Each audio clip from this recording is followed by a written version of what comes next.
Doctor Mohid খান এবং আমির খসরু মাহমুদ চৌধুরী এবং সালাউদ্দিন সাহেব, চারজন মাননীয় প্রধানমন্ত্রীকে সাক্ষাৎ করতে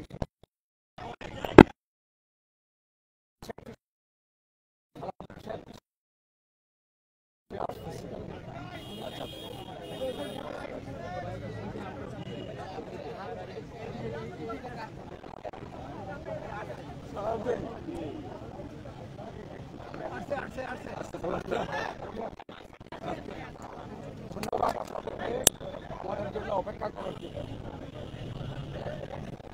মাননীয় প্রধান উপদেষ্টা আমাদেরকে তার সাথে সাক্ষাৎ করার জন্য আমরা একমুহূর্তে নাম ঘোষণা করেছি, আমরা চাই করেছি। তবে আমাদেরকে আলোচনার বিষয়বস্তু আগে জানানো হয়নি। বর্তমান রাজনীতি আমরা যা আন্দাজ করতে পেরেছিলাম তার উপরে ভিত্তি করে আমরা একটা লিখিত বক্তব্য নিয়ে এসেছি এবং সেই লিখিত বক্তব্যটি আমরা মাননীয় প্রধান উপদেষ্টার সমিতিতে পেশ করেছি এবং সেই ভিত্তিতে আমরা আলোচনা করেছি। তার একটি সারাংশ আমি আপনাদের সামনে তুলে ধরতে চাই। বাংলাদেশে গণতন্ত্র উত্তরণের লক্ষ্যে স্পষ্ট জাতীয় নির্বাচনী রোড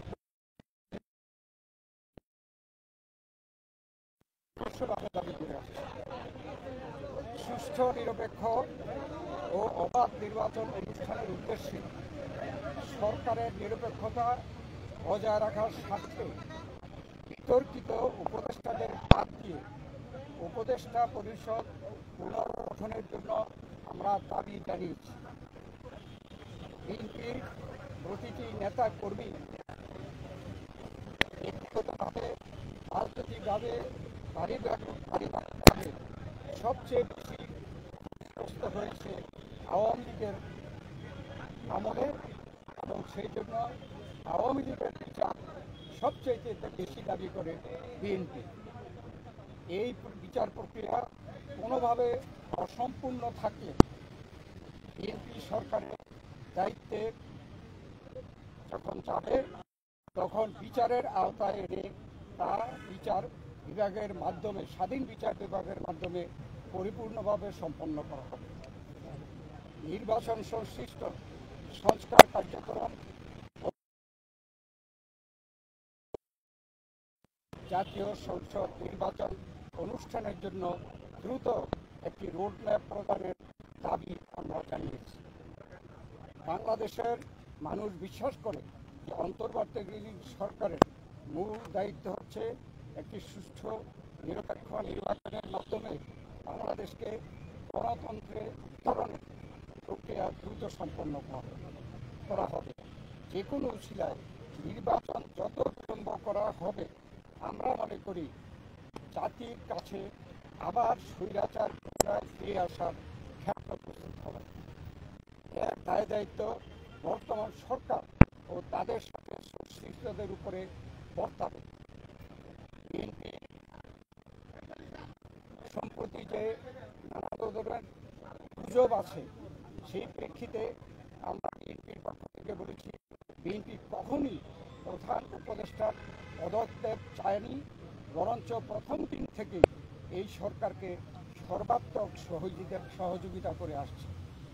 আমাদের যে আলোচনা তার এই সারাংশ ছিল এতটুকু। আপনাদের সকলকে ধন্যবাদ। আপনারা সরকারের তরফ থেকে কোনো সুনির্দিষ্ট রোডম্যাপের আশ্বাস পেয়েছেন কিনা? আপনারা যে দাবি জানিয়েছেন ওনারা কি বলেছেন সেটা পরে? আমাদের যে আলোচনার মধ্যে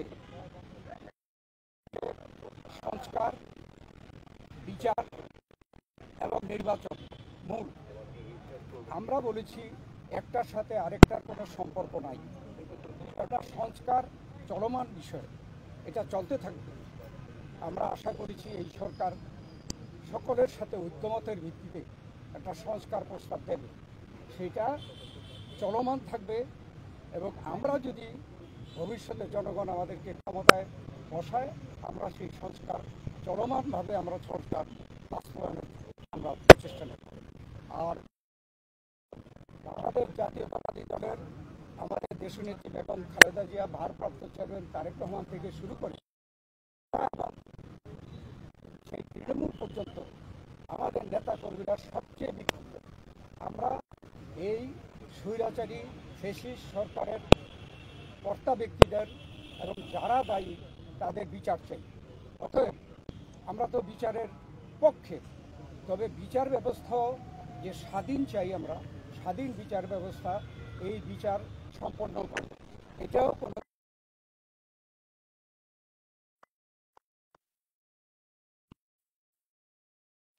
যেগুলো সম্পন্ন না হবে সেগুলো যদি ক্ষমতায় যায় তাহলে বিচারের আওতায় এনে স্বাধীন বিচার ব্যবস্থার মাধ্যমে এই বিচার সম্পন্ন করা হবে। তার মানে আপনারা আজকেও কোনো আশ্বাস পান নাই সুনির্দিষ্ট রোড ম্যাপে? এটা স্পেসিফিক কোন রকমের এরকম কথা হয় নাই, উনি স্পেসিফিক জানান নাই। আমরা আমাদের দাবি হয়তো বা ওনারা ওনার প্রেসের মাধ্যমে জানাবেন। আজকের আলোচনা আপনারা সন্তুষ্ট কিনা?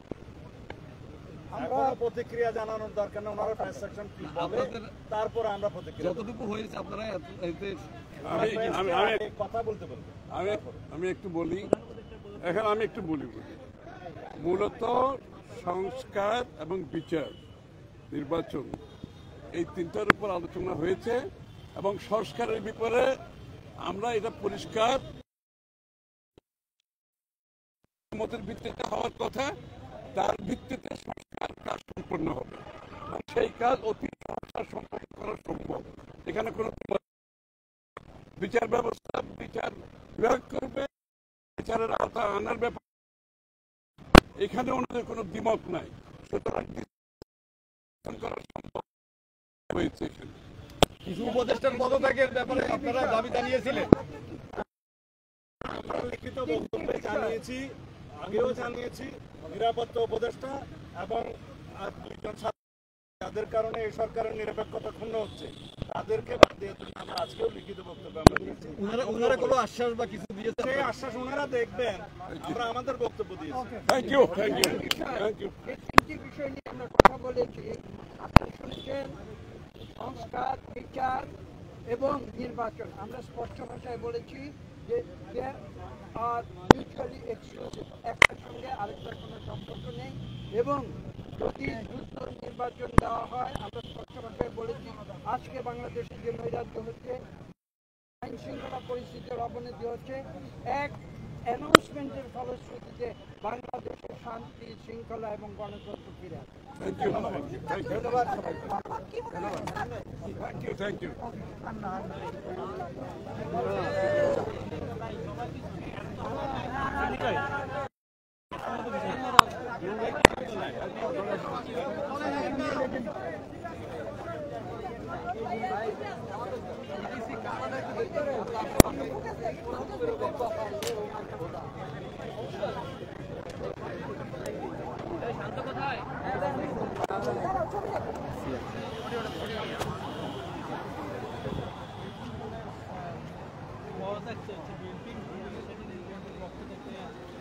প্রতীক ছিলেন এবং তারা যে বক্তব্য দিচ্ছে তারা বলছে তাদের সঙ্গে আলোচনায় সন্তুষ্ট কিনা এমন প্রশ্নের জবাবে তারা কিন্তু বলেছেন যে প্রধান উপদেষ্টার প্রেস উইং কি বলে সেটির উপর আসলে তারা সিদ্ধান্ত জানাবেন এবং এক ধরনের অস্পষ্টতাও কিন্তু আজকেও এই বিজ্ঞপ্তির মধ্য দিয়ে প্রেস বিজ্ঞপ্তি সংবাদ যেটি করলেন এবং গণমাধ্যমের সাথে কথা বললেন তাতে কিন্তু এক ধরনের অস্পষ্টতা রয়ে গেছে। আসলে তারা আজকের এই বৈঠক নিয়ে সন্তুষ্ট কিনা এবং তারা আবারও কিন্তু পুনর্ব্যক্ত করছেন তারা মূলত তিনজন উপদেষ্টার পদত্যাগ দাবি করেছেন এবং এই উপদেষ্টার পদত্যাগ দাবি এবং এছাড়া আজকের বৈঠক নিয়ে তারা সন্তুষ্ট কিনা সেটির জন্য তারা বলছে তারা আসলে এখন এই বিষয়ে কোনো অভিব্যক্তি জানাবে না যতক্ষণ পর্যন্ত না আসলে সরকার পক্ষ থেকে প্রেসিং প্রধান উপদেষ্টার প্রেসিং থেকে তারা তাদের বক্তব্যের আগে আসলে তারা সন্তুষ্ট কিনা সেটি নিয়ে কোনো ধরনের বক্তব্য রাখবেন। এবং আপনাদের জানিয়ে রাখতে চাই যেটি ভেতরে কিন্তু এই মুহূর্তে জামায়াত ইসলামী এবং নাগরিক পার্টির নেতারা অবস্থান করছেন। এই মুহূর্তে জাতীয় পার্টি এবং নাগরিক পার্টির যে নেতা রয়েছেন জামায়াত ইসলামী এবং নাগরিক পার্টির যে নেতারা রয়েছেন তারা কিন্তু এই মুহূর্তে ভিতরে সংবিধানে জামায়াত ইসলামীর আমির শফিকুর রহমান, ডাক্তার শফিকুর রহমান এবং নায়েবে আমির একজন। এছাড়া আমরা লক্ষ্য করছি নাগরিক পার্টির নাহিদ ইসলাম সহ হাসনাত আবদুল্লাহ এবং তাদের তিনজনের সদস্য কিন্তু আসলে এর মধ্যে ভিতরে রয়েছেন এবং সেই বৈঠক শেষে আসলে বলা যাবে যে তাদের পক্ষ থেকে যদি কোনো ব্রিফিং করা হয় তারপর বোঝা যাবে আসলে তাদের অবস্থানটি কি। এবং বিএনপি তার যে অবস্থান যেটি তারা এখনও 3 দফা তারা আসলে 3জন উপদেষ্টার পদত্যাগের দাবি তারা কিন্তু আসলে করেছেন। দাঁড়ান যাচ্ছে ওইদিকে যাচ্ছে।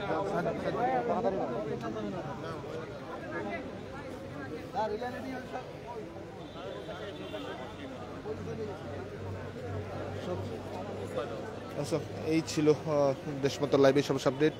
এখন পর্যন্ত বিএনপি জায়গাতে কিন্তু তাদের জায়গা স্পষ্ট, তারা সন্তুষ্ট কিনা সেটি নিয়ে কোনো ধরনের মন্তব্য করেন। তারা বলছে প্রধান উপদেষ্টার প্রেসিং এর পক্ষ থেকে বক্তব্য রাখার পরেই তারা তাদের যে সিদ্ধান্ত সেই সিদ্ধান্ত জানাবেন। তবে তাদের কথা যে তাদের যে আগের অবস্থা সেই অবস্থানেই তারা অনড় রয়েছেন সেটি কিন্তু বেশ স্পষ্টভাবে আসলে লক্ষ্য করা গেছে। কেননা তারা যে 3জন উপদেষ্টার পদত্যাগ এবং নির্বাচন ডিসেম্বরের মধ্যেই সেই দাবিতে কিন্তু তারা এখন পর্যন্ত অনড় রয়েছে এবং তারা এটিতে অনড় থাকবে। তারা কিন্তু সেই জায়গাটি কিন্তু বারবারই স্পষ্ট করেছেন। তবে তাদের এই বৈঠক নিয়ে সন্তুষ্ট কিনা সেটি নিয়ে কিন্তু তিনি বলেছেন প্রধান উপদেষ্টার প্রেসিং থেকে আগে জানাবেন, তারপর তারা আসলে সন্তুষ্ট কিনা তারপর সেটি আসলে জানা যাবে। দর্শক, এই পরিস্থিতি কিন্তু একজন আবারও অস্পষ্টতার জায়গাটি কিন্তু আবার আলোচনায় আসছে এবং বিএনপির পক্ষ থেকে যেমনটি কথা বলছিল এবং আপনারা যেটা থাকবেন কিছুক্ষণ আগে বিএনপি যখন বৈঠক করছিলেন 7:30টার সময়, ঠিক তার পরপরই কিন্তু জামায়াত ইসলামের একটি প্রতিনিধি 8:05 সময় কিন্তু জামায়াত ইসলামের একটি প্রতিনিধি দল, 2জনের একটি প্রতিনিধি দল ঢুকে